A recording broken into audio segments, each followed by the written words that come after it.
Here's what I've found out. That all of life is a learning experience.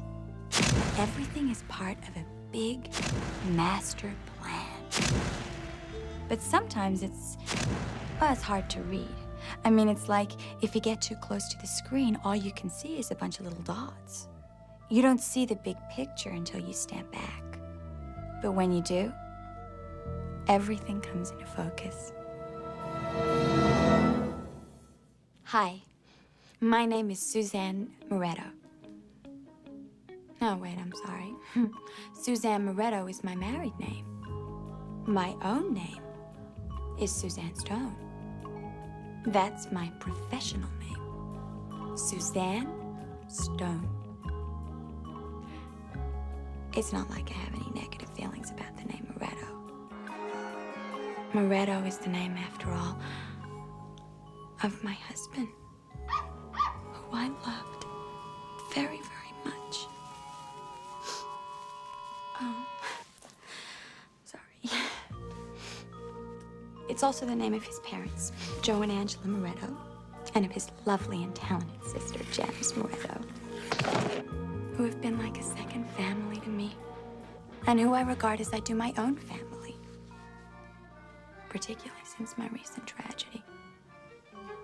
and who just through knowing and being related to them have given me what I think is a very precious and valuable insight into the different kinds of ethnic relationships that are part of the very things that I've been trying to explore as a member of the professional media.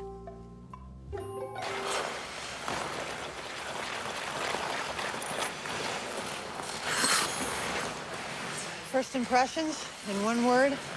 You really want to know?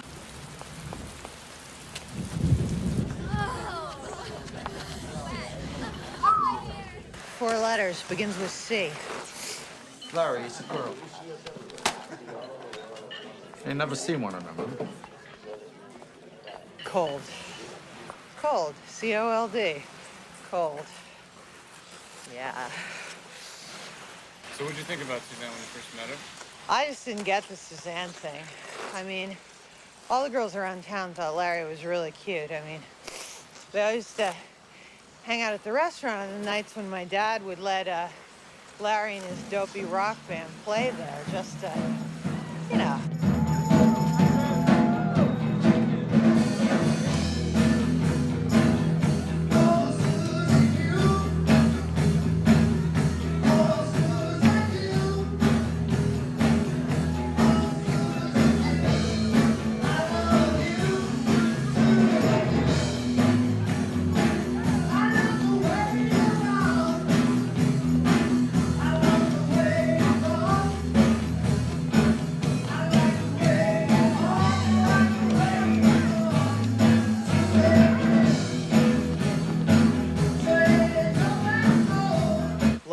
I remember she released Peggy Holden. I mean, she's kind of a slut, but I mean, he could have had anybody, basically, is what I'm saying. But I don't know, Suzanne, blonde, I don't know.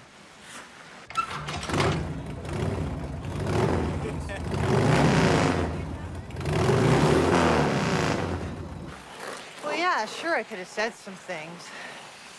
Well, to tell you the truth, I did say some things. Yeah, it's my brother. But, in a very subtle way.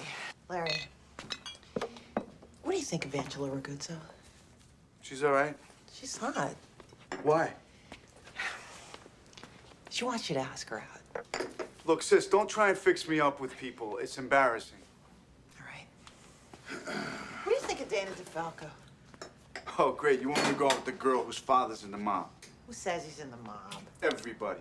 Everybody. So, don't you want a little excitement? Believe me, I got all the excitement I can take. Oh, with who? The Ice Maiden? You don't know what you're talking about. I know? No. Okay. Inform me. Well, it's none of your business. But Suzanne, she looks, very fragile and delicate, right? Mm-hmm. But when I'm, look, I don't even know why I'm telling you this. Details are too graphic. But let me just tell you, she's like a volcano. I mean, people come from miles around just to watch her explode. What? Is that it? Very funny. Very funny. Man, when he says to me, I'm gonna marry her.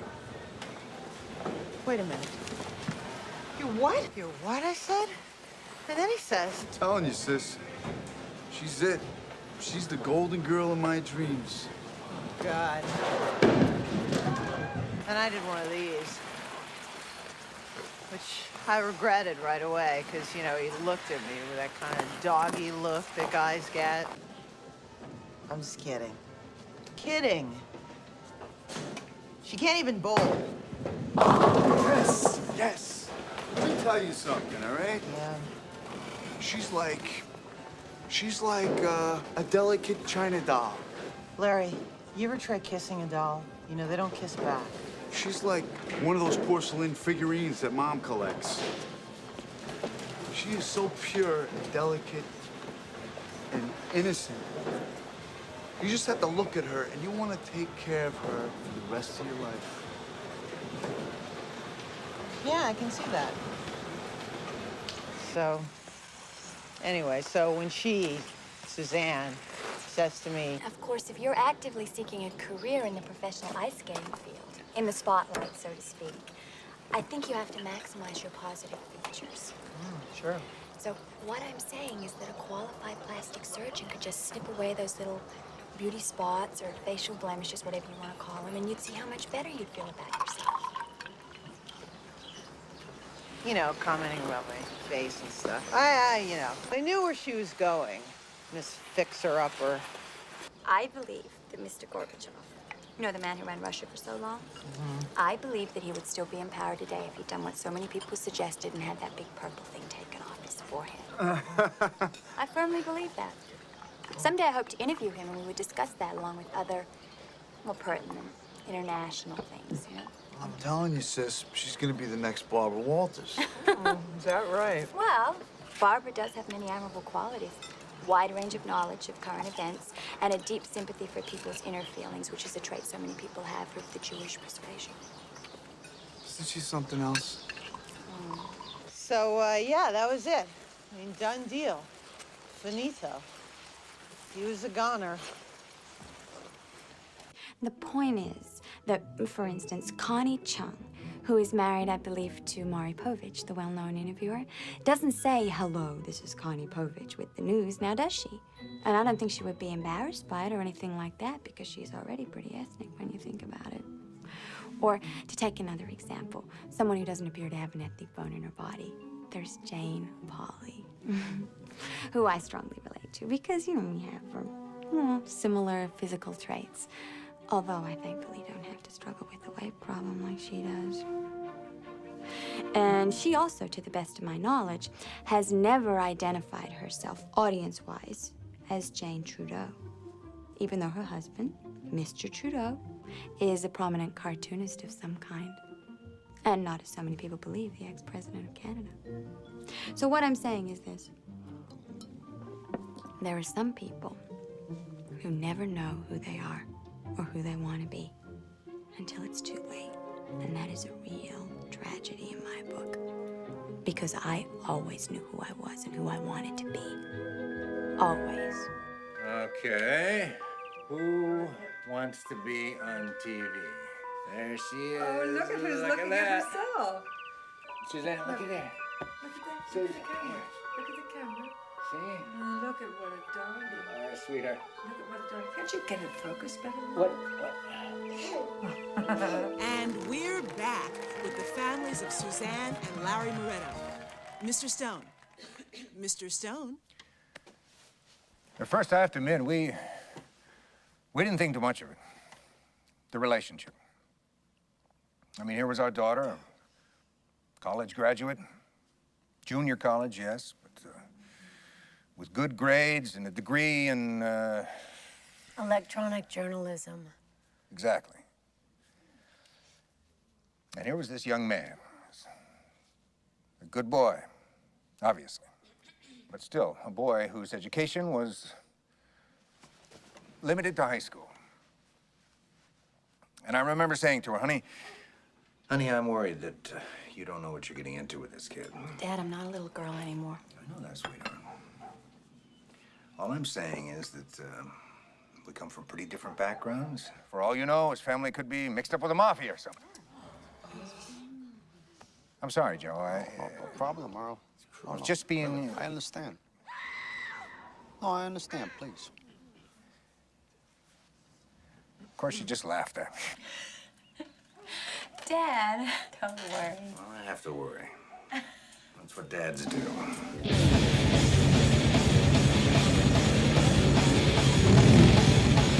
If you ask me, I'd say that Larry appealed to a side of her that you wouldn't ordinarily know was there. It was a kind of a... what? A wild side. Well, not wild, but,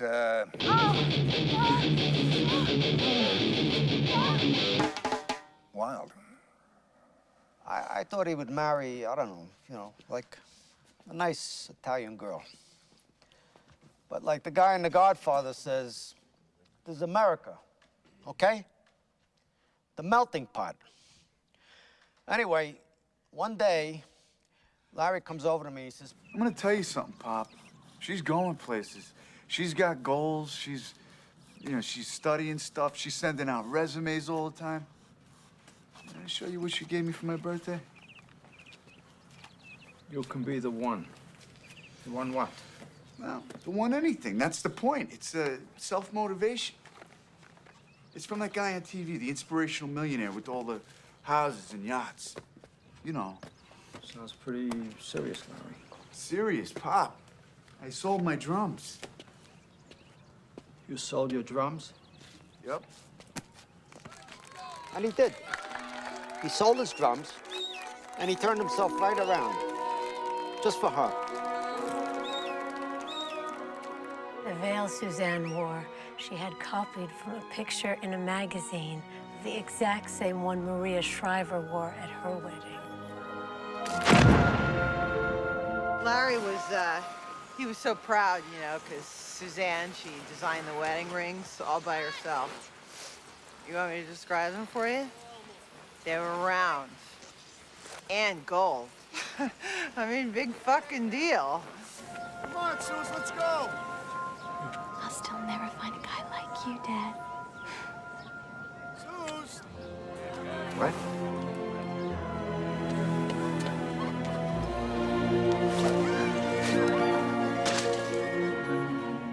We got a postcard from Suzanne every single day that they were on their honeymoon. And it very much surprised us that they went to Florida because Suzanne was never one to lie around the beach. But Larry was very much into boating and fishing, and I think she just wanted to make him happy. That's a pretty little lady you got there. Yes, sir. We've been married for 4 days and 18 hours. Well, I wouldn't let her out of my sight for very long. Well, she can't go in the sun. It's not good to tan when you're on TV. TV? What show is she on? Have I ever seen her? Not yet. But you will.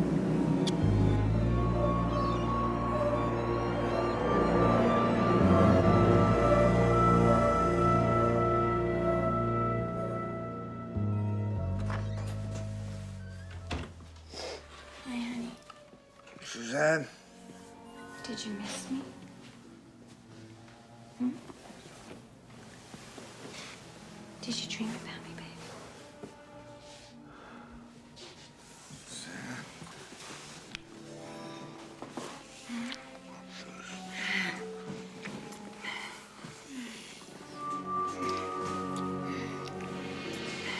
That must have been a pretty successful honeymoon, because when they came back, they were... Radiant. Exactly.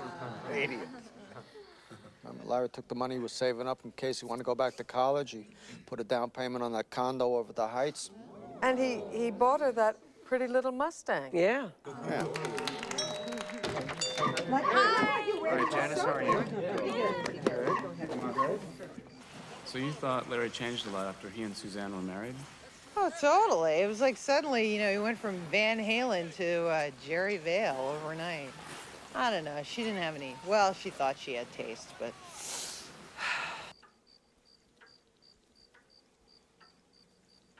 Barquettes with leek chiffonade. And this is a dish that they serve in Johnny Carson's favorite restaurant in Hollywood. Well, hey, it's good enough for Johnny.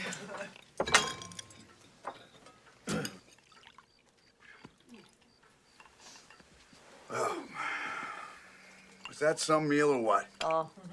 I say Julia Childs better watch her back. She'll be looking for another job, huh? Oh, Larry. Well, I won't be doing this every night. Planning to start this exercise class so I can get rid of a few pounds myself. From where? Your feet? On TV, the camera adds 5 pounds. Is that true? I didn't know that. Did you know that, John? No. Talking about exercise, I gotta go. Hey. I gotta rehearse. I got a rehearsal some god-awful hour all the way over in Norwalk. What are you rehearsing, dear? Janice has a job in the Ice Follies. They're going on tour in September. All Hey, right, sis, that's fabulous. Yeah, thanks.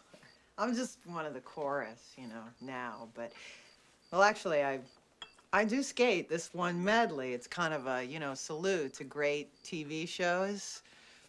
I skate the Peggy Lipton part in the Mod Squad number, you know. Peggy Lipton. Yeah, get to wear a blonde wig and everything, you know. How exciting. Yeah, you know, they're talking about, like, well, maybe a TV special this year, so that could be... Well, now listen, hang on, everybody, because, well, we've got a pretty important announcement ourselves to make. And I think congratulations are in order. Larry? Wait, cut. It's not that. You're not? No, I'm not pregnant, for God's sake. Susie's got a job. What? Over at WWEN, the TV station. First woman they ever hired. Isn't that right, Suze? That's right. Yeah. Well, Suze is on her way now. And nothing is gonna stop her.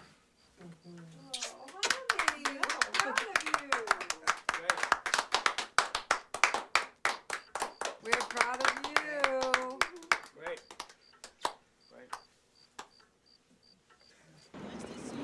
So how are the newlyweds? Oh, they're doing great. Thanks, Sal. Yeah, cute kids. Aren't they just? Yeah. Hey, did you like the barquettes? The what? With the Lee chiffonade. Was it okay?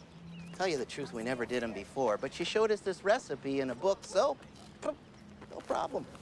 I never told anyone. Even Joe. So she couldn't cook. There were worse crimes, as we all know. You're not anybody in America unless you're on TV. On TV is where we learn about who we really are. Because what's the point of doing anything worthwhile if nobody's watching? And if people are watching, it makes you a better person. Marry me. Mary, say yes.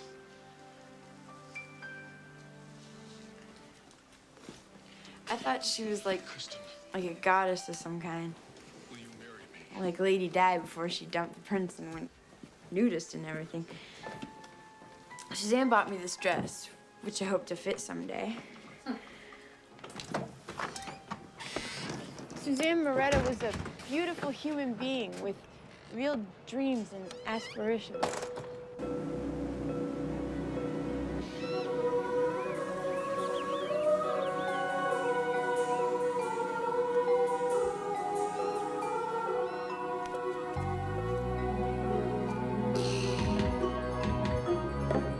Suzanne used to say, opportunity is always knocking, but if you aren't listening, its knuckles get sore and it moves to another house. Something like that.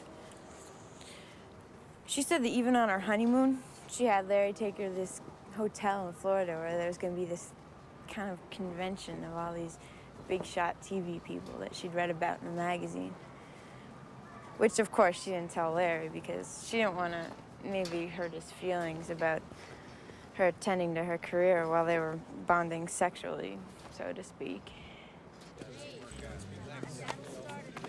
So the German reporter says to the Hungarian editor, "Of course she's always smiling. She gets faxed at least 10 times a day." Oh. I know that's a silly joke, but it does illustrate our central thesis today, which is here and now in the a fast-moving computer age. In our fast-moving computer age, it's the medium of television that joins together our global community. And it is the television journalist who serves as messenger, bringing the world into our homes and our homes into the world. Thank you. Thank you very much. Thanks a lot.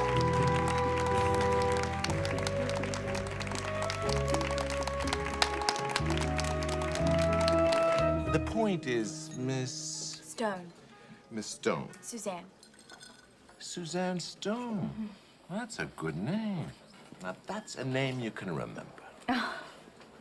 The point is, Suzanne, if you want it bad enough, you'll get it. But you gotta really want it. You gotta be able to do things that ordinary people wouldn't do. You see what I'm saying?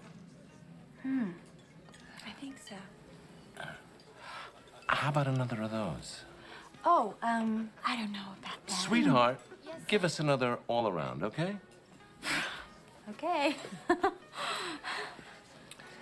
Anyway, when I was at the network, there was this gal from some 10-watt station in the Midwest where she did the weather. The weather. So she comes up to New York in her best Donna Karan dress for success knockoff. Blonde hair all done up in a French twist. And an audition tape in her imitation leather briefcase.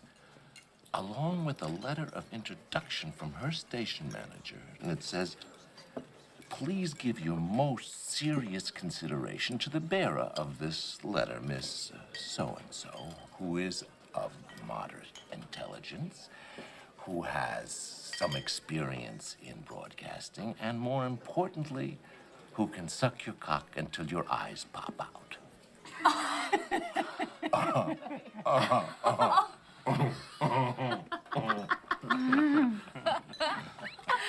And you know who that gal is today? Who?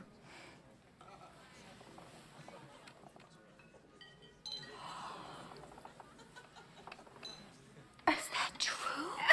It's true. And here comes the best part. Yes. This is the best part. About 10 years ago, I'm at some TV conference somewhere, and I run into that station manager, and I congratulate him on his letter-writing skills. And he doesn't know what I'm talking about. Why doesn't he? Because, sweetheart, he didn't write the letter. Oh. Oh, who did? She did. She wrote it herself. Oh. Oh, I see. It's good, isn't it? I love it. I watch her show all the time. Everybody does. So, what do you think, Suzanne?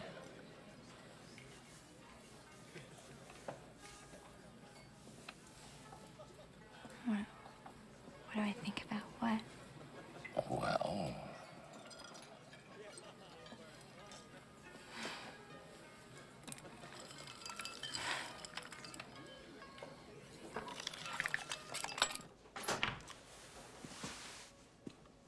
Suzanne? Suze? Hi, honey. Hey, Suze. Where were you? I couldn't sleep. When I put out the sign for a Gal Friday, I figured I'd be interviewing a couple of high school dropouts who wouldn't mind going over to the mall and picking up donuts and emptying the ashtrays, that kind of thing. And this is when we first meet gangbusters. That's what George and I called Suzanne.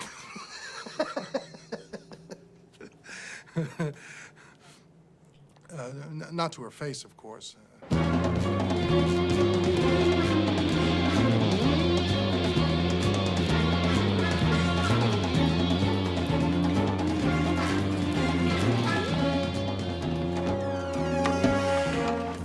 Mr. Grant, I am the woman you are looking for. My name is Suzanne Stone Moretto, but I plan to use Suzanne Stone as my professional name.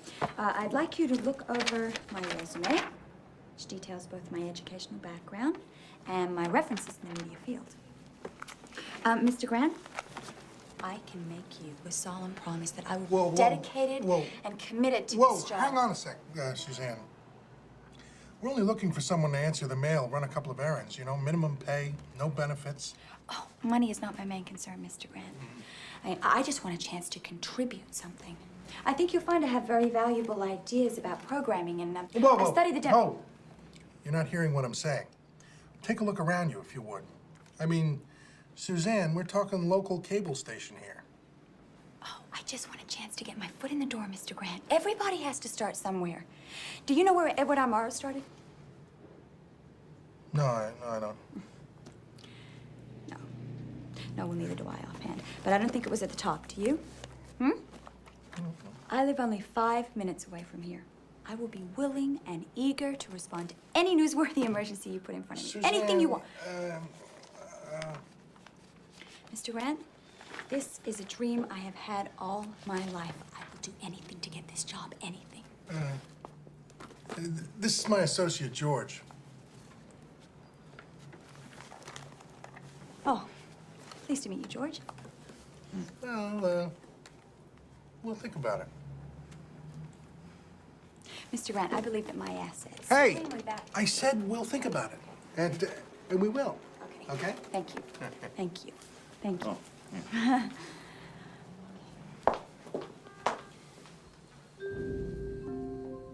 I believe that in our fast-moving computer age, it is the medium of television that joins together the global community. And it is the television journalist who serves as messenger, bringing the world into our homes and our homes into the world. It has always been my dream to become such a messenger. I look to you, gentlemen, now to make that dream a reality.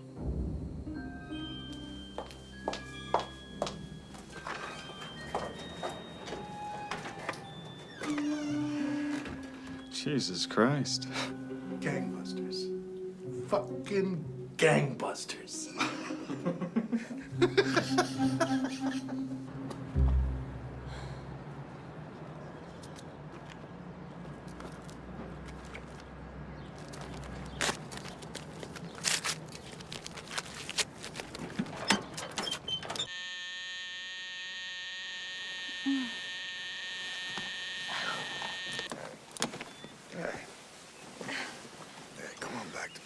I gotta go to work. Come on, 10 minutes. Why? I gotta go. 5 minutes. I gotta put my face on. Come on, put your face on me. 2 minutes. Take your hand away.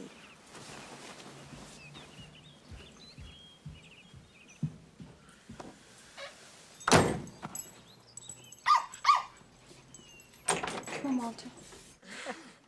The dog. It was a cute little thing, though, wasn't She was just crazy about that It dog. was darling.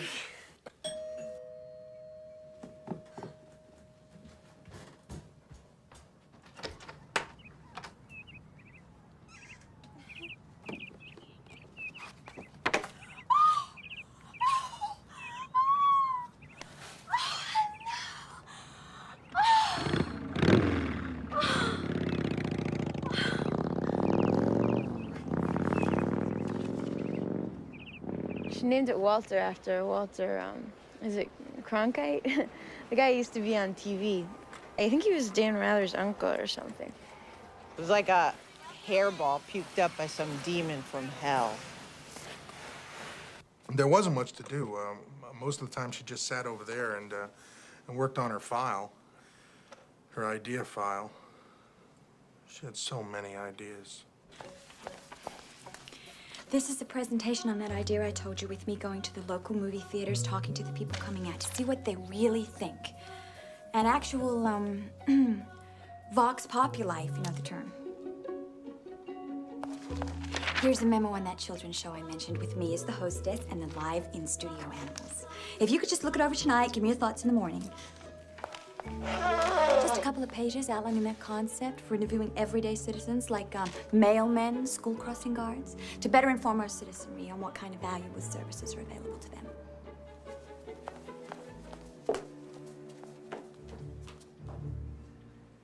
After a few months, she wore me down. I let her do the evening weather report.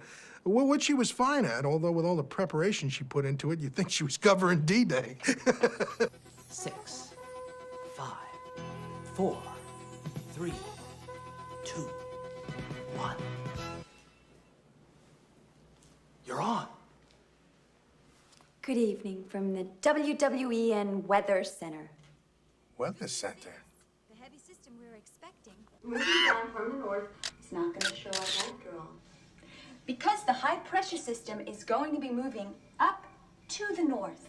The temperature for tonight will remain unseasonably cool, with patches of fog in the morning and probably some light precipitation, but not serious umbrella weather. The winds are at about 7 to 10 miles per hour, and sunrise will be at 6:12. Well, that's about it for your up-to-the-minute weather report. This is your WWEN weather person saying I'll be with you again tomorrow evening, rain or shine.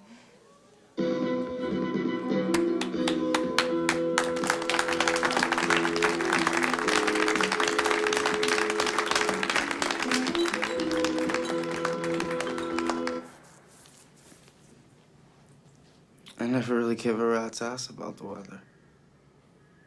Until I got to know Miss Moretto. Now, I take it very serious. If it rains, or there's lightning or thunder, or if it snows, I have to jack off. Oh, right. Sorry.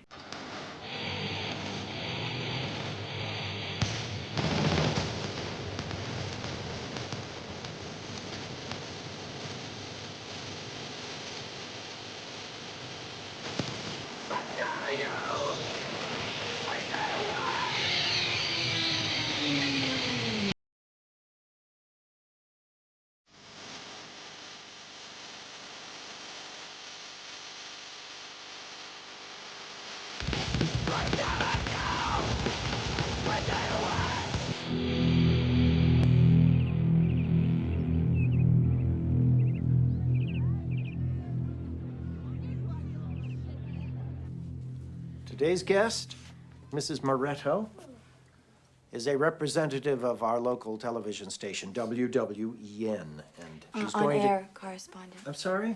Well, actually, I'm an on-air correspondent. Well, that's fine. Anyway, Mrs. Moretto has asked to have a few words with you, and I know that while I'm gone, you will give her your best attention. Here's my best attention. Did you say something, Russell? Oh, Mr. Phillinson, I didn't.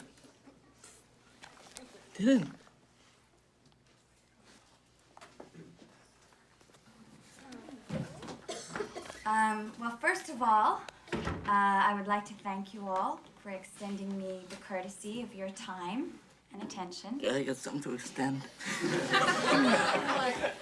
And I would like to say that I hope you'll all be as excited about the project I'm here to propose to you as I am. First of all, I want to ask, have any of you actually ever been on television before? Not counting home video, of course. No one? I was. What's your name? Lee Mertz. And how did it happen that you made this appearance? Oh, it was down at Benson's Electronics. They have this video camera in the window, and when you walk by, they take your picture. Well, Lydia, this may come as a surprise, but that is how some of our most famous personalities started out. Just seeing what they looked like accidentally. Is that true? Absolutely. Now, I am producing a television documentary about kids just like yourself. Because it is teenagers like you who are the future of our nation. And after all, I used to be a teenager myself once, back in the dark ages. So, I would like to find out about your way of life, how you feel about your education, how you feel about things like peer pressure, how you feel about drugs, rap music. Pussy? Do we have to get permission slips from our parents for this? No, that wouldn't be necessary. Hey, Jimmy, when's your folks learn to read and write? Hey, read this shit, face. All right. I am going to put this list on your bulletin board, and any of you who think that this project will be as meaningful as I know it can be, just put their names on it. And I would also like to thank you all for your interest.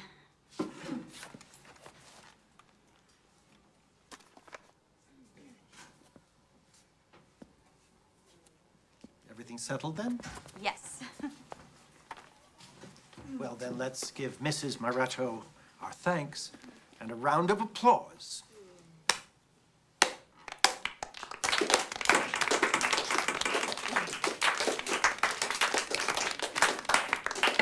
Thank you.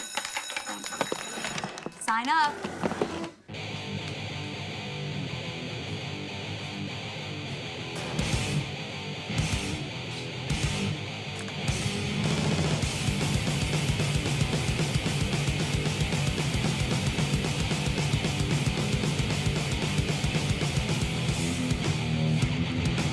Suzanne. I'd never really signed up for anything before, except an after-school Weight Watchers program, which I was asked to leave anyway because they said I wasn't motivated and because I gained 11 pounds in 3 weeks. But this was different because it turned out to be the most important thing I ever did.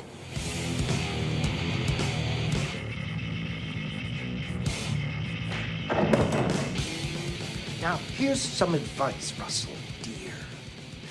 That nice Mrs. Moretto is married to a boy whose father is a pillar of the Italian-American community. And if he knew how you had insulted his only beloved daughter-in-law, he would make a phone call, one phone call, and a man with a big knife would show up in the middle of the night and turn you into a eunuch. Do you know what a eunuch is, Russell? Of course you don't. But you can find it in the dictionary. If you don't know how to spell it, you can look it up under nutless wonders. So I'm thinking there must be some simple way for you to make it up to Mrs. Moretto for your offensive behavior. What do you think? Not a eunuch.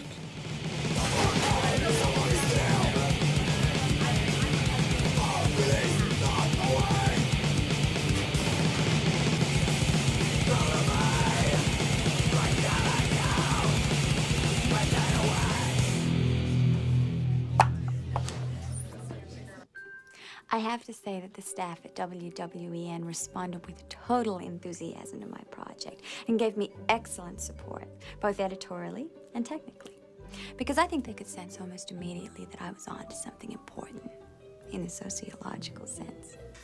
She must have taped God knows how many hundreds of hours with these 3 dorky kids who, from what I've seen, would have a major struggle on their hands just reciting the days of the week in proper order.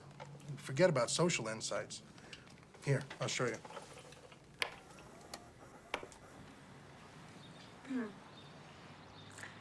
This is Teen Speak Out project. Tape 1, take 1. Oh, no. I'm Suzanne Stone, and these are... All right, now, let's just say something in general about ourselves. Like what? Like, what do you plan to do with your future, Lydia? I don't exactly have a plan. Well, you must have aspirations of some kind.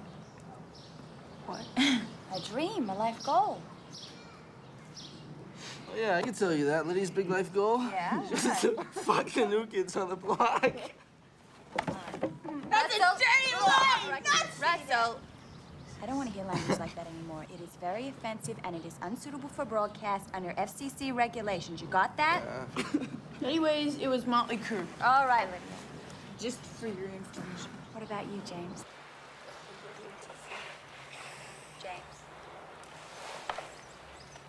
James? Huh? I think you get the point. It's not exactly Mike Wallace eat your heart out. But I have to say I've never seen more persistence. I once said to her, about we call it a night. Just need to get this reel cleaned up. An hour, maybe 2. You go ahead. I'll look up. Don't you have that nice husband waiting at home for you? Well, he knows how much this means to me.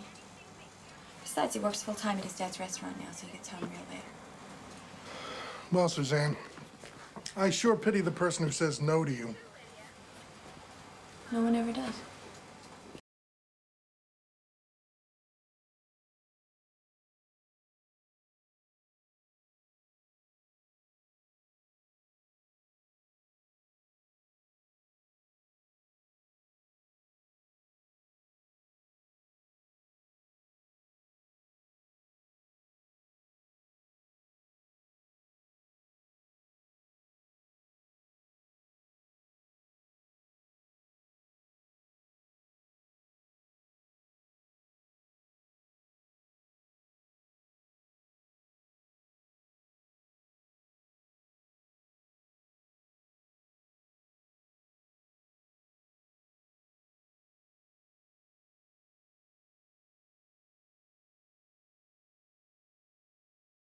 My mom told me that I was named Jimmy after this old movie star she liked named Jimmy Dean.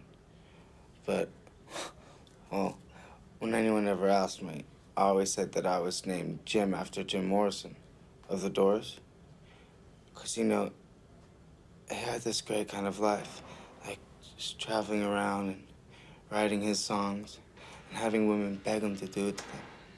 Even to take his organ out on stage. That kind of life that I always thought I'd like to have.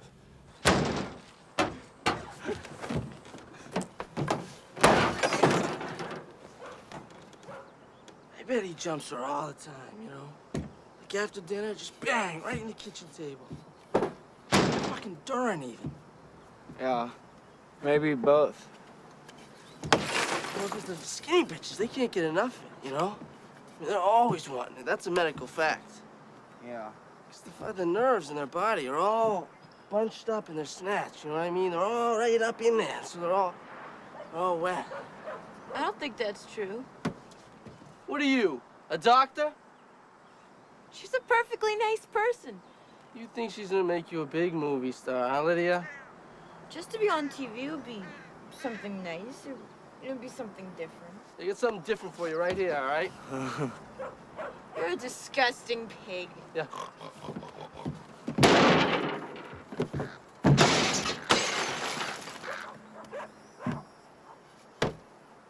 You know what we should do? We should get some fucking money out of her, huh? What makes you think she's gotten me? Are you shitting me? Her husband, Mr. fucking Big Cock, owns a fucking Guinea restaurant, all right? Look at the car she drives. Look at her fucking fingernails. Big, red, sculpted, glossy nails. She got plenty of money. That's rich bitch stuff. Yeah, maybe. You think she's some kind of hot shit, don't you? She just looks What? clean.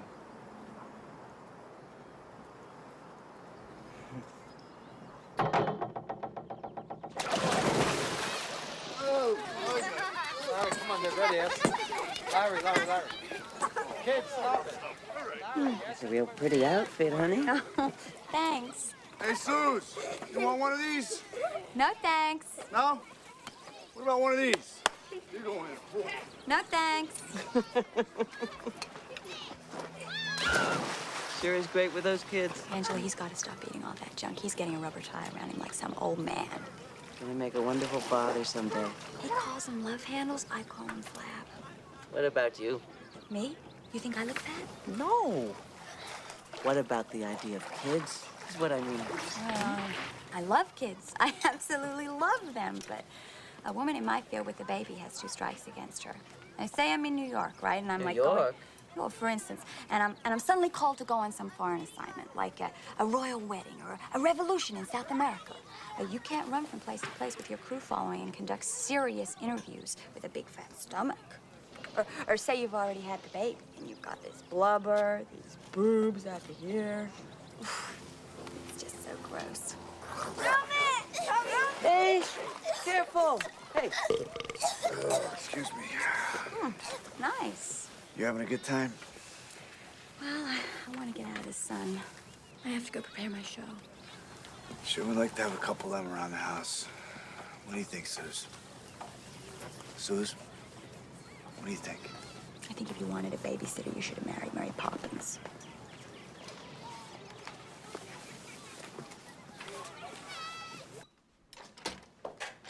Hey, Ed. Wake up, George. Let's hit it.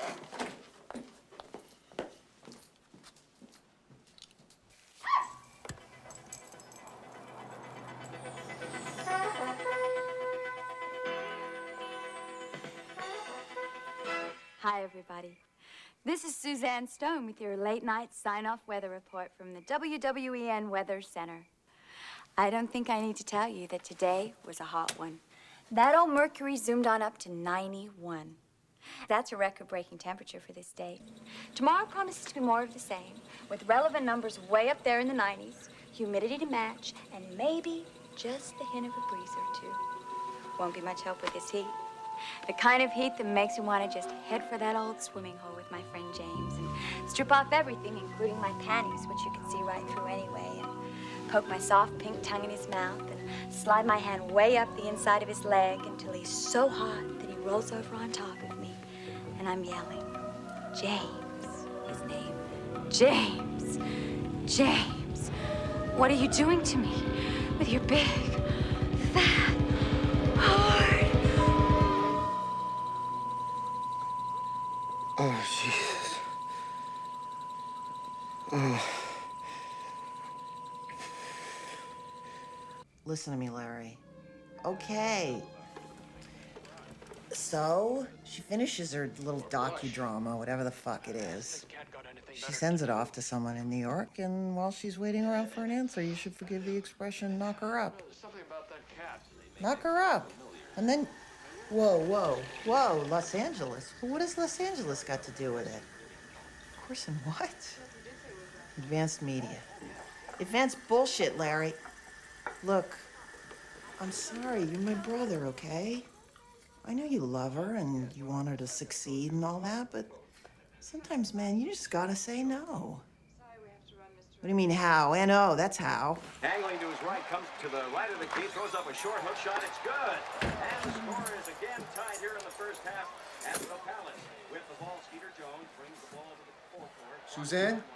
Off past the Meadows at the baseline. Yeah. Just shot on the way, bingo! What are you doing? I'm just sitting here, waiting for you. Larry, I asked you to please keep your feet off the coffee table. We gotta talk about some things, Suzanne. What kind of things? I think you know what kind of things. No. No, I don't. Anyway, can't this wait until tomorrow? I'm really tired. No. What? No. I don't think it can wait. No. You sit down. We gotta talk about this stuff. The thing is, I think we got this great future ahead of us. And I just want to make sure that we both understand what the priorities are. I think Pop's gonna let me take over managing a restaurant. And I got a lot of exciting ideas, like introducing some new menu items and bringing in some live music on the weekends, and maybe even one night a week, open house for local singers and comics. Which you, with your TV background, you could help me with that. You know, by maybe shooting the acts and then maybe selling the tapes, which you could edit yourself back to the performers.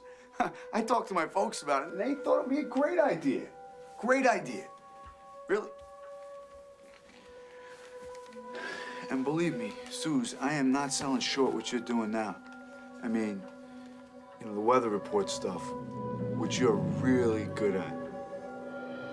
But let's face facts, it's probably not gonna lead to any big network offers. And this way, we could be working together in both our respective fields, doing what a family is supposed to be doing. A family, that's what I'm talking about, Suze. Huh? What do you think?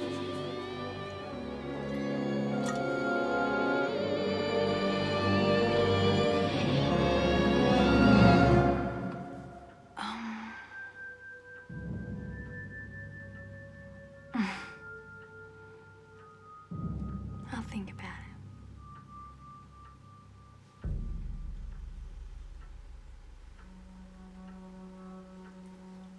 It's true that the road my husband and I chose to travel on was paved with many speed bumps. Larry said he would never stand in my way, whatever happened. But the word failure is not part of my vocabulary. My commitment to my career or my marriage or whatever has always been 110%. Regardless of how fast I was growing in my vocation, I would never leave Larry behind. The word divorce was never mentioned.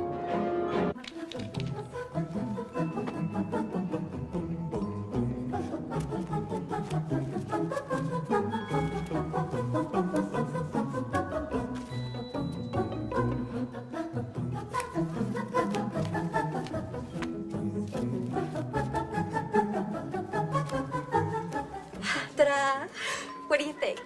Oh, wow. Like the color? Doesn't make me look fat, does it? No. I think I'm gonna get it. Oh, Jesus. Mr. Moretto is going to... Mr. Moretto? Yeah, right. Let me tell you something, Liddy. No, you wouldn't understand. Maybe I would. Well, you grow up, you know? You think it's all gonna be like a fairy tale. It's like you're Sleeping Beauty, and along comes this Prince Charming, and he looks at you, and it's nighttime, and he smiles at you and kisses you. Yeah, I know that story. And then you wake up, and it's daylight, and you look at him. It's just when you work all day trying to perfect yourself and create something meaningful, you expect some support. Does anyone ever say, did you have a good shoot today, or how's the editing going, or anything of that nature? I guess not. No. I mean, point is, Larry is a nice guy, you know? But he just doesn't know a thing about television. Let's get out of here.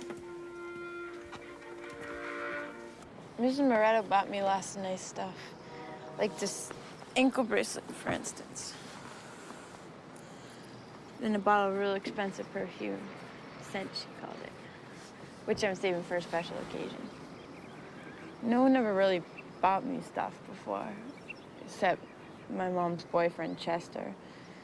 Who got me for my birthday when I was 12 a bottle of something called Garden of Eden body oil, which he said would be good for my skin, and which he wanted to show me how to use, which I let him do. He did other things for a while. But when I was 13, I got this mild case of TB, and he wasn't so interested anymore. You just have to block that out of your memory. You know, like some scary TV movie where you just change the channel and you pretend like it never happened. Before you know it, the whole thing will be like a bad dream. Yeah. Anyway, my mom keeps this gun hidden up in her closet because of all the sex-feeding killers around. And one time, I told him if he didn't leave me alone, I'd get it out and I'd shoot him. Oh. I mean, he didn't give me any more trouble or anything. And now I guess I wish I hadn't told her all that. Because maybe it put some ideas in her mind or something. I don't know. But I just told her stuff I never told anyone. Because she was my friend. She was my only real friend.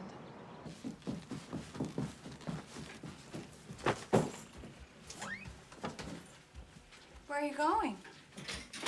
Oh, I told you, hon. Pop and I are going up to the trade show in Freeport.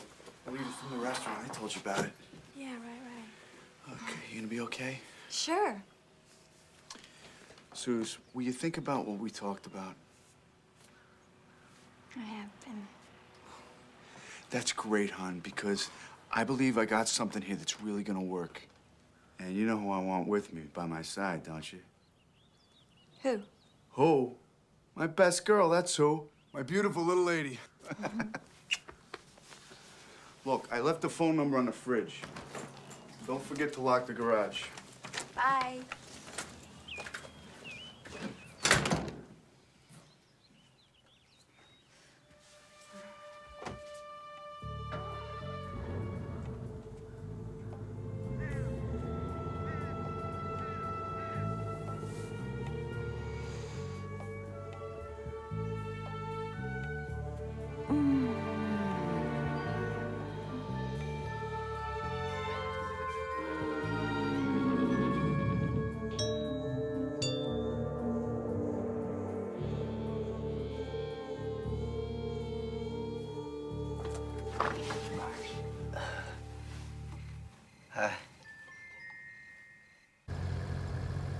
You know what I'm thinking, Larry?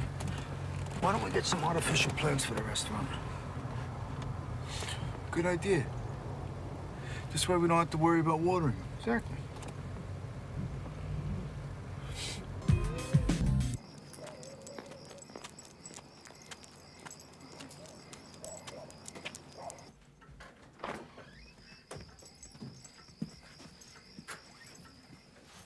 Back.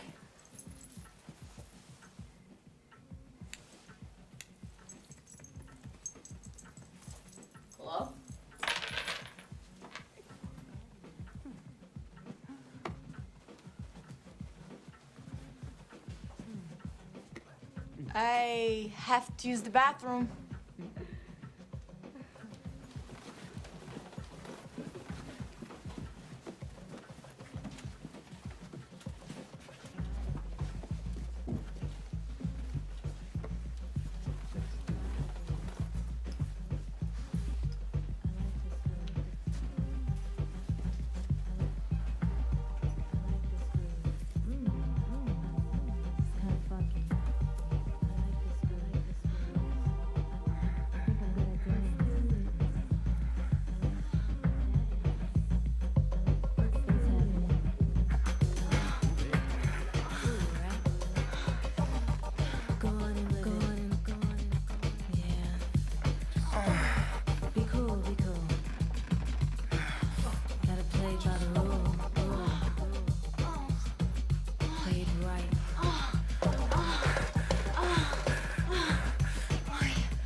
It was like I was in one of those.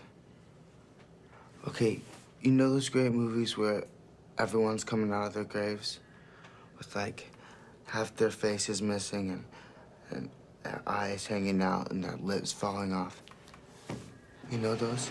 I think I'll get sick. And they're all walking around like real slow like this. Like they're all walking like this and kind of grunting.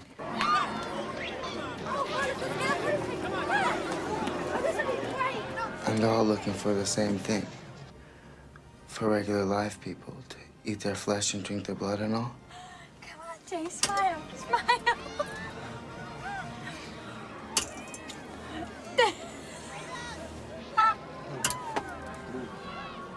And they can't help themselves.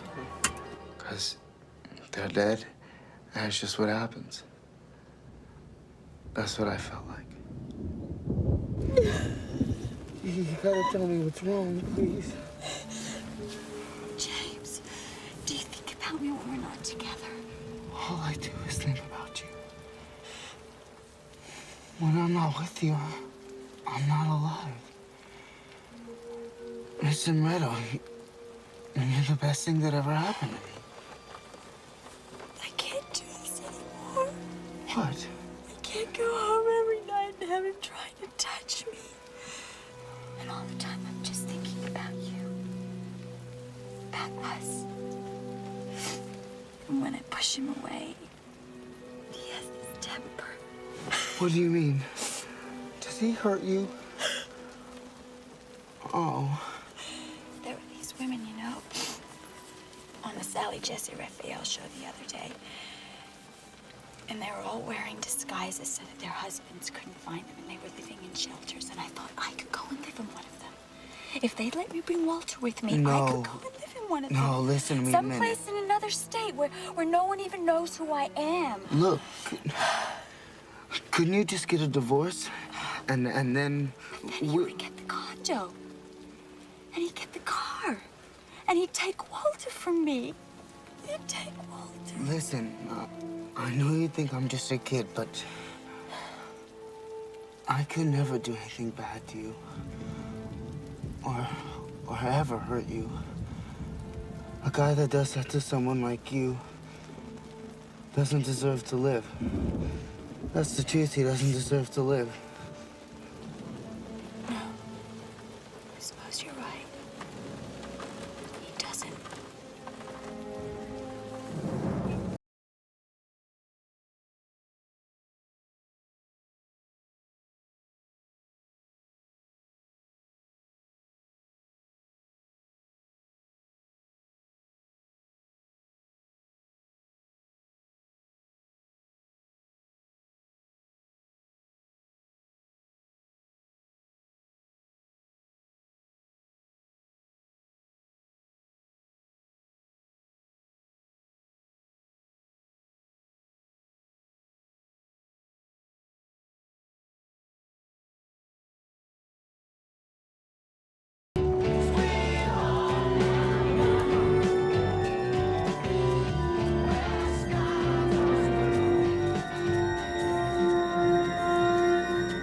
Mrs. Moretto used to let me drive around in her car even though I didn't even have a learner's permit.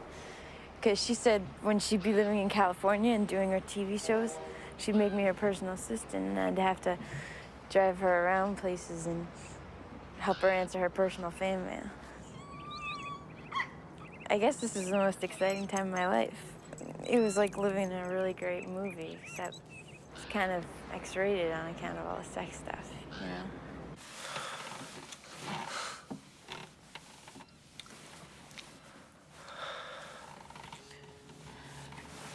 Hey, oh, don't stop. You didn't answer my question. What question was that? Did you talk to Russell? Yeah, I did. Well, what did he say? He wants $1,000. Is that all? And some CDs.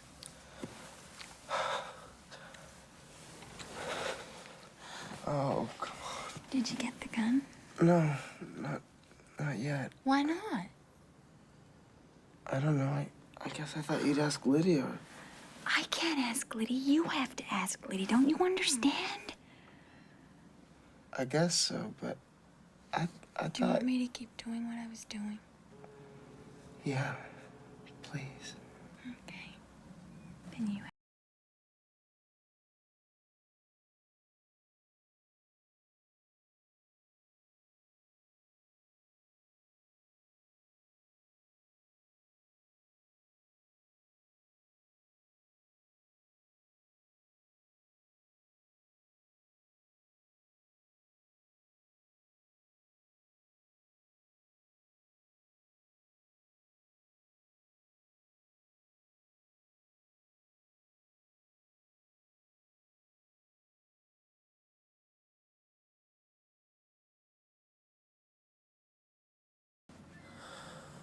No.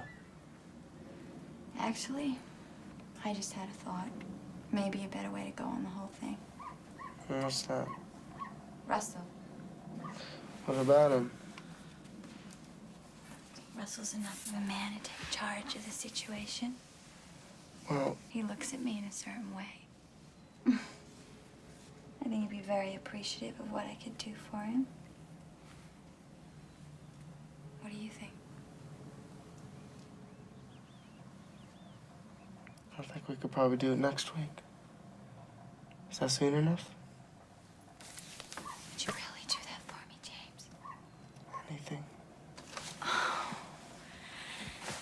And then we can be together. And you can sleep over. And we can do anything we want to do. Anything?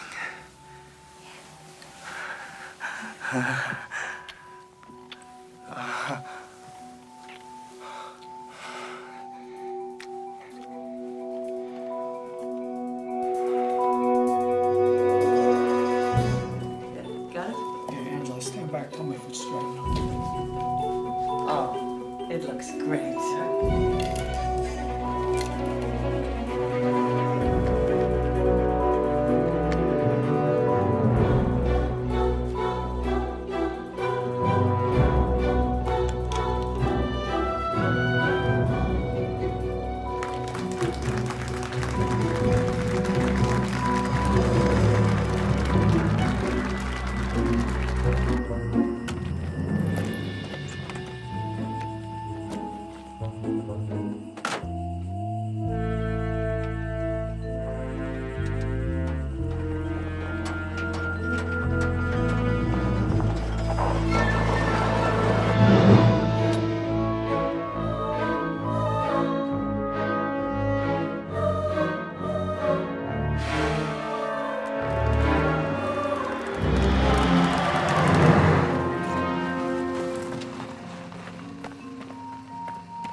Walter.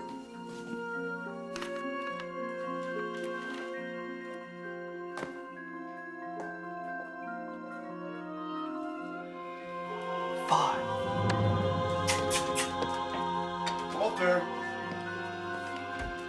4. Come on, boy.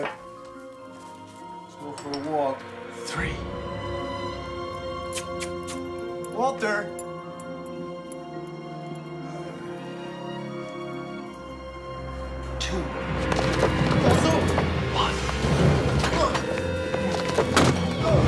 Hi, everybody. This is Suzanne Stone coming to you live. Don't fucking move. Please, just take whatever you want and get out, huh? Come on, Jimmy. Wait.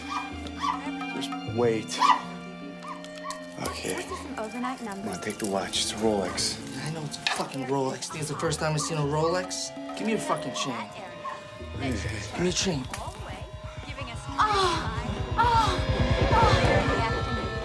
As you probably noticed, it's been another beautiful evening with just a slight chill in the air and those autumn temperatures right about where they should be.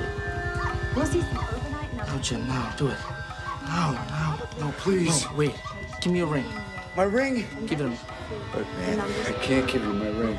My wife will kill me, man. She'd kill you? Suzanne would kill you? Hey, you know my wife? The good news is, Come on, Jimmy, now, do it. Now, fucking now, asshole, do it.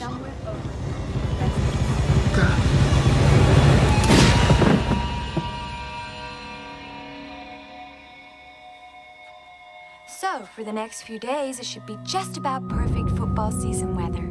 Well, that's about it for tonight. I'm Suzanne Stone saying, I'll see you tomorrow, rain or shine.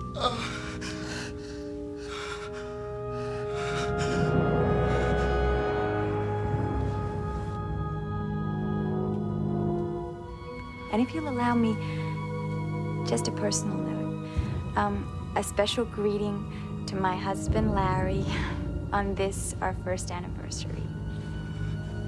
Good night, honey. Come on.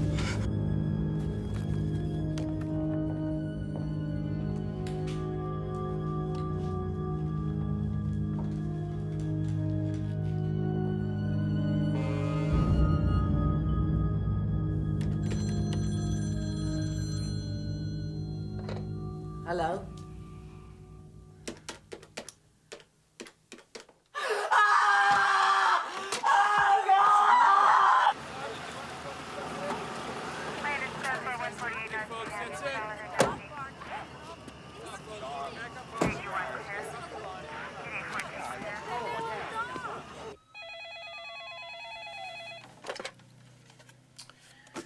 Hello. Anything? Got a little dirt. Who knows? And this. What? Don't know. Feels like pieces of shell. Janice Moretto? Yeah, that's me. Telephone call at the desk. Oh, okay. I hope I land my quad tonight. Hello? What?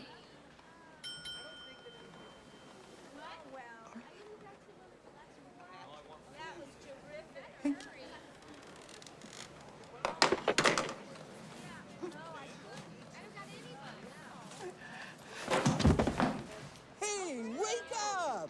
We're open right now. All Saturday night around the clock. And we've got Was there maybe like an incident at the restaurant? Some guy came in, he drank too much, and he said something to me. 5-piece all wood dinettes in colonial, oak, and white. Your choice, $297. Complete king bed set, mattress, box, frame, $297. That's Tom Peterson. And Glorious too. And that concludes our broadcast day at WWEN, your community access station, serving Little Hope and the greater Hope County area.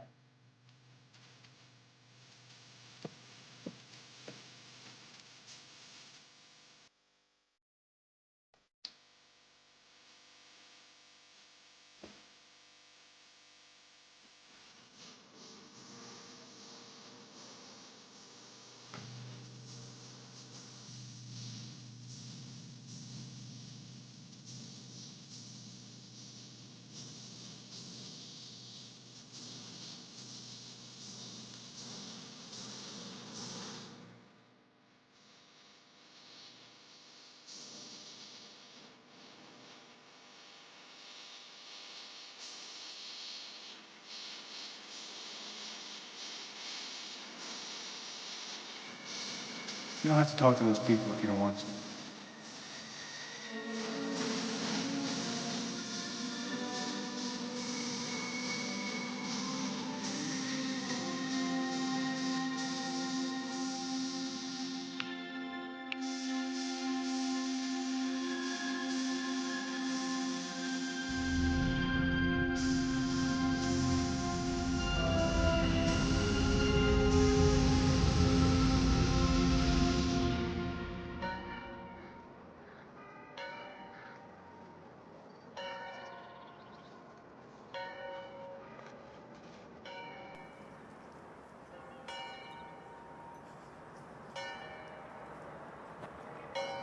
In nominis Patris et Filius et Spiritus Sanctus, Amen.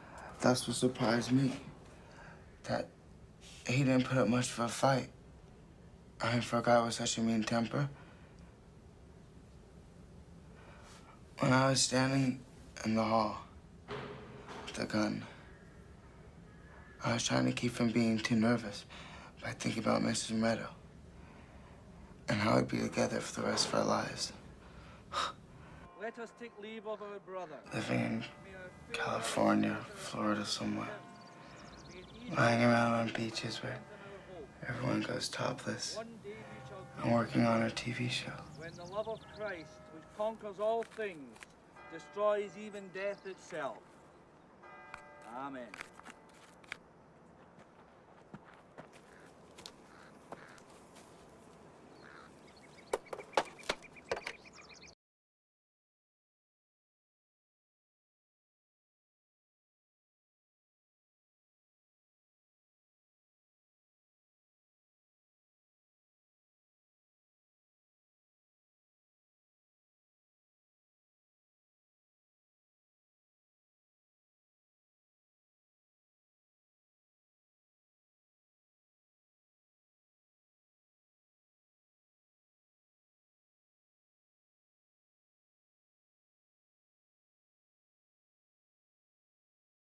I just knew.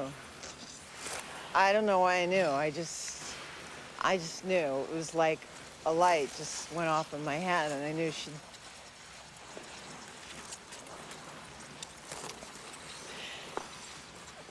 I knew she just got rid of him.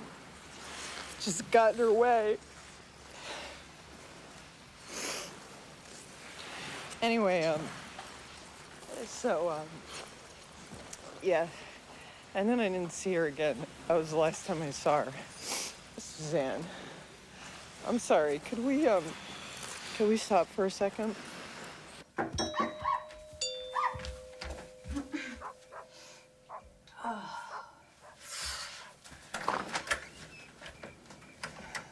do you want, Liddy? Just to talk. Look, I'm really busy right now. What do you want to talk about? What we're gonna do. We? You and me and Jimmy. I'm scared. There's nothing to be scared about. You and I and Jimmy are gonna stay miles away from each other. That's what we're gonna do. Well, he's here. Here? Shit, where? Our street. Jesus Christ. Get in here. Get in here, quick. Now, you see me.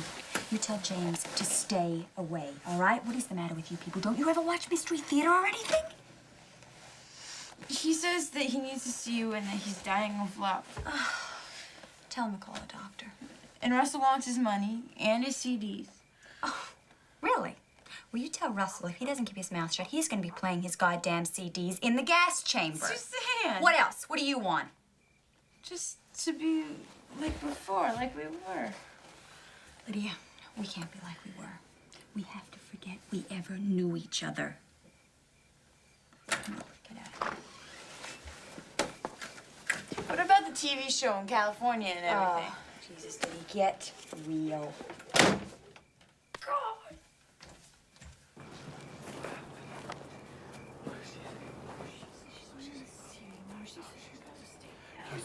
Did you tell her I love her? Yes, I did. And she said you were sick and you needed to see the doctor. Oh, no.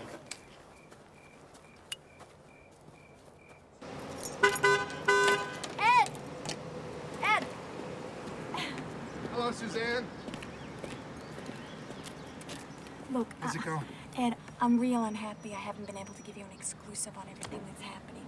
Pardon? I mean, there's all these competing news markets just clamoring for attention, and I have to consider any future possibilities. Oh, of course. I understand. Absolutely. Good. Ed, I need to collect my tapes. And with all the publicity, I've decided to finish my documentary, see if I Well, can there's get going to be a slight problem there. Problem? The cops took him. What do you mean? Well, they just came and they took him away. Why would they do that? Well, they said it was just standard procedure. But those tapes belong to me! Well, technically speaking, Suzanne, those tapes actually belong to us. I mean, to the station. I'll show you the section that piqued the cops' interest, you might say. Today we're talking about sexually transmitted diseases and teenage attitudes toward them. Would anyone like to start it off? Personally, I'm against them. Let's see if we can be more specific. What do you think of when I say the word AIDS? Queers. Perversion. The old Hershey Highway. Settle down, children. What about you, Liddy? Supposing you were in a sexual relationship with a fellow student, would you expect that person to wear a condom? I don't know. I mean, I guess it would depend on, you know, what kind of person you was. Yeah, a blind person.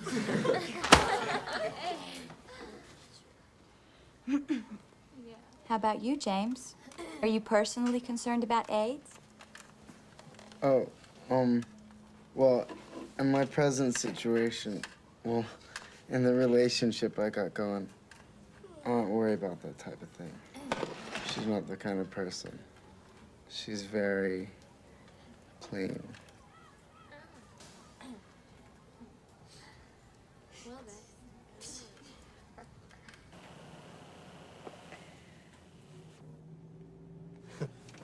That's the piece Geraldo used with some minor editing.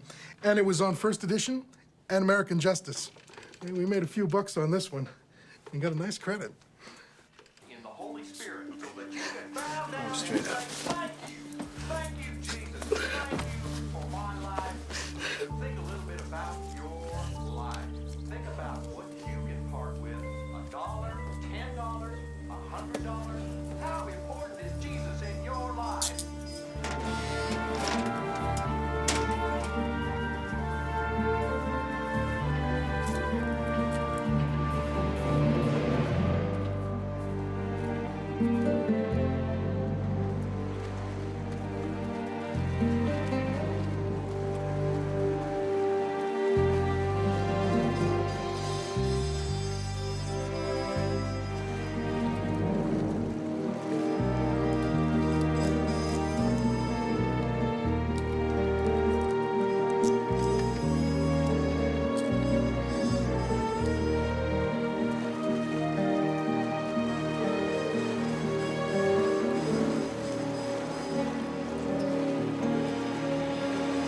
As you can imagine, I was shocked beyond comprehension. Right? To think that these disadvantaged youngsters, who I had taken under my wing and spent my time with, and who would only stand to ultimately benefit from my media savvy, to think that they might be responsible for this heinous crime, it simply boggles one with disbelief. Of course, I realized, and I hope this doesn't sound callous, that the upside to all this, assuming justice prevailed, is that I would have in my documentary an extremely marketable commodity. And something that even PBS would take an interest in. Which, of course, would mean a smaller audience, but a much larger prestige factor. You want to tell us about it? I got nothing to tell. Your friend Russell told us plenty. Like what? He said your dick was bigger than your brain. Oh, yeah? He really said that? I don't think he meant it as a compliment. Fucking amateurs. Who? Listen, as career criminals, you guys flunk out of kindergarten. Your prints are on the gun. Your pal left a trail of clamshells all over the murder scene. You boys did everything but leave a business card. There's Larry Moretto's blood all over those shoes you wore. Yeah? And pieces of Larry's brains. He used to beat her up all the time. Uh-huh. He said he was gonna kill her. I'm sure he did. We're going to California because she said I had real potential on TV because of my voice. Doing what with your voice? Sports. Like being a sports announcer. So when did you start banging her? It wasn't like that. What was it like? It was just... We were... You were what? In love.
Hi, Liddy.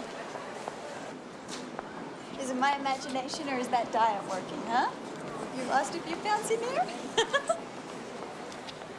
I don't know, I haven't been eating much lately. So what's this about talking to the police? Just figured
Thank God we still have legal procedures in this country.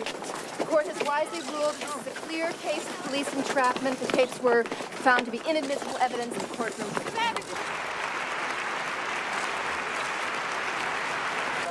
My client has been granted bail in the amount of $200,000.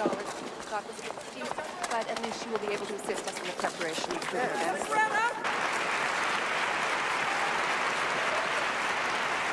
Suzanne! You have something like to say? Suzanne, please say something. I just want to say,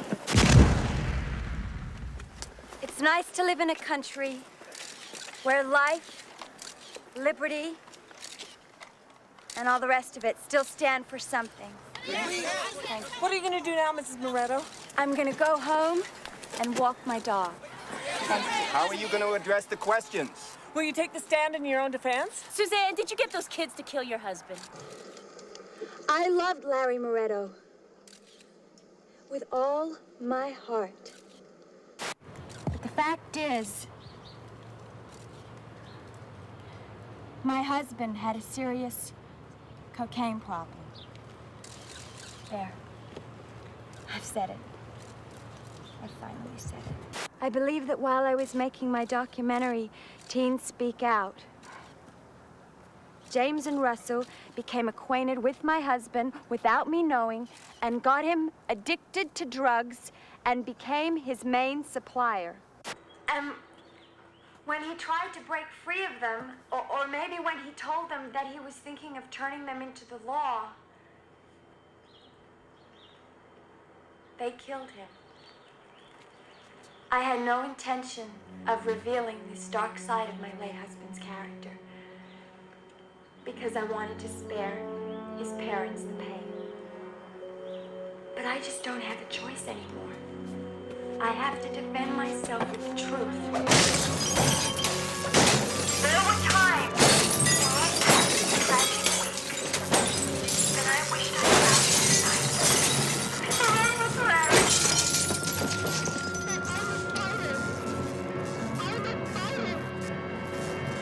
And I know someday, when my fight is over, I will be joining my husband in the heaven that he so fervently believed in. And that was the last time that The last time we saw her. And that pretty well brings us up to date. Until your phone call, which I must say wasn't entirely unexpected, since in the last few days, a number of interesting offers for my story have been literally pouring in from the networks and some major movie studios. I totally understand why we'll be keeping this meeting confidential until such time as we may come to a mutually beneficial agreement. And I have to admit that I really do enjoy the spy story aspect of our first rendezvous, if I may call it that. Because I think that being a good investigative reporter is very much like being a kind of secret agent. I hope you enjoy viewing this document, which I believe could serve as the kind of first draft that you Hollywood people are so richly rewarded for. Well, I guess that's a wrap.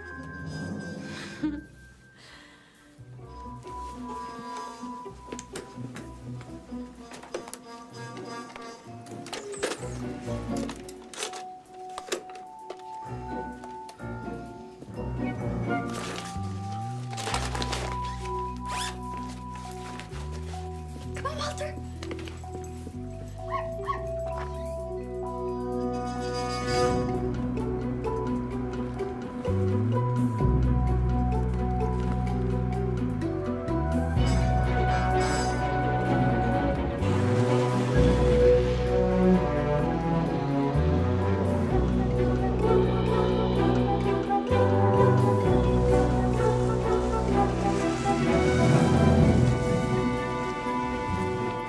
Suzanne?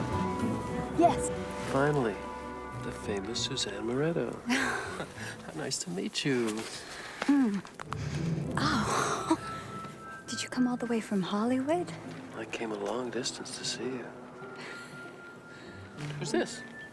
Oh. This is Walter. Walter. Hi, Walter. I don't know why, but I thought that you'd be older. Running a big studio and everything. Well, I am older. Come on up. I want to show you something. Okay. You know, I brought my tape. Let's go. Let's go. Come on.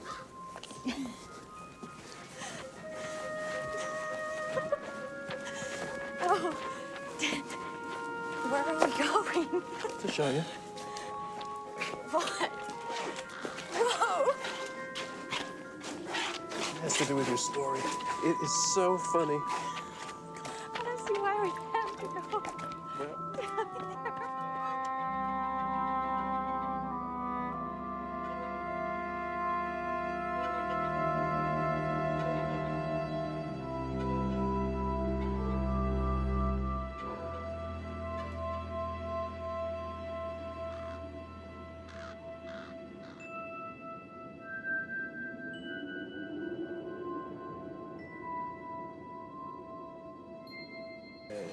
This is for you. Thank you very much.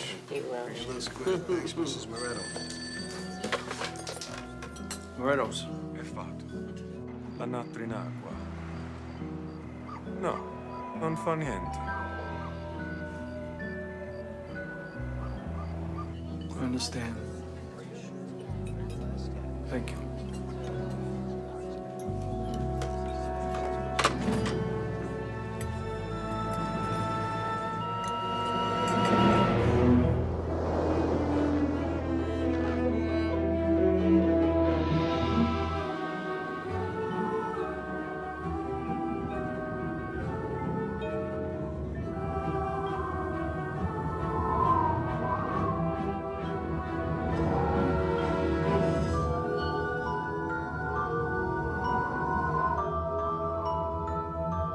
I'll be here every day for life, plus 30 years. If I live that long. Russell copped a plea and got only 16 years. I miss him. He was my friend. And Lydia, too. She was okay. Mostly Mr. Meadow. And the weird thing is now, it's hard for me to even remember what you look like. You know? Except when I dream about her. which I do every night. I dream I'm at a baseball game, and I'm way up in the broadcasting booth, and I'm calling all the plays. And she's sitting right next to me, with her hand on my leg, feeling me up. I can hardly wait to get to sleep at night. Suzanne used to say that you're not really anybody in America unless you're on TV. Because what's the point of doing anything worthwhile if there's nobody watching? So when people are watching, it makes you a better person. So if everybody was on TV all the time, everybody would be better people.